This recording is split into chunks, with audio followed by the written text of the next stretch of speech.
So now we're on step 10. Check the spelling and any mistakes. So just click on your document. You can even click over here on the margins and save, and then go to the review tab, which is up here in the very top, and click spelling and grammar. Wow, normally it comes up with one word that's misspelled. Here it is, desirable. Desirable doesn't have an E in it, so we want to go ahead and pick change, and then it replaces it with the correct spelling and says we're okay. So now we have our second instruction on step 10. It says create a caption to be shown below the first table on page 2. So this is our first table on page 2, and we're going to select the whole table. Your table won't have rainbow colors, but we're going to select the whole table, and then we're going to go over to layout, change my mind, design, table tools, caption. Everything's different.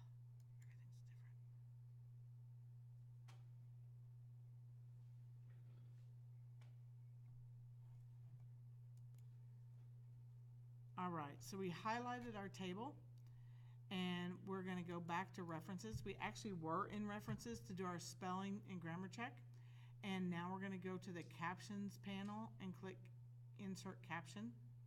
Okay, and when you do this, of course there's a dialog box. The first thing you want to do is go below selected item. I suggest this because very often we forget this, and I just want you to get it in the right place. So you want it below the table. Then back up in the caption title, if you go shift and colon, and then type one space, return on investment for energy improvements. This will put this caption right beneath the table, and it identifies the table for APA referencing or MLA referencing, but it also identifies the table for a visually impaired person.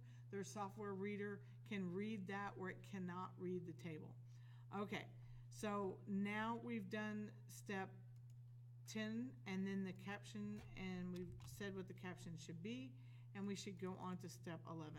Modify the caption style. I'm going to highlight that caption, and I'm going to modify the style over in home. I'm going to come to home, and it's asking me to make sure I'm centered. So I'm going to go to the paragraph dialog box and center it.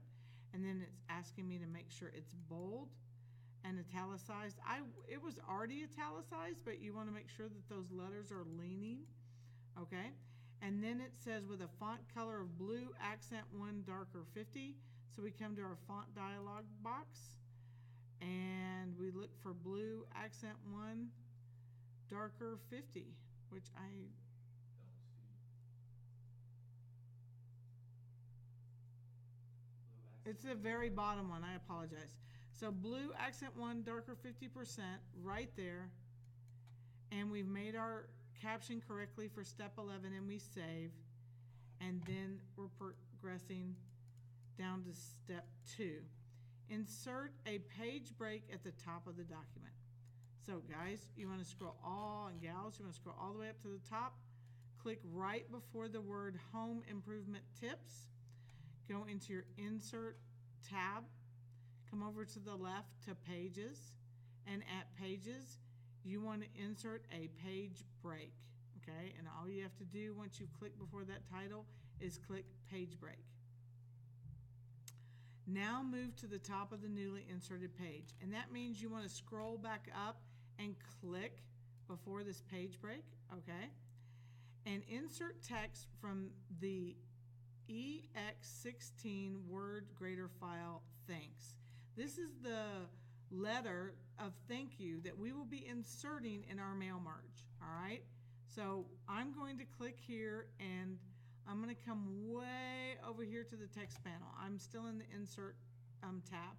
And under the text panel, I'm on the object, insert an object, but I want to go down to Insert Text from File, okay?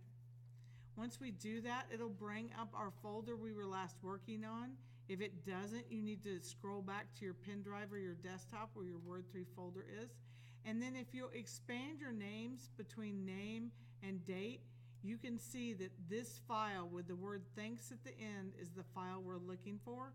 We just double click it and it's inserted. Okay, so you should be able to see, I'm going to make my document a little bit smaller so you can see that we have inserted a letter. All right, and that's the end of step 12. We're just going to do our best.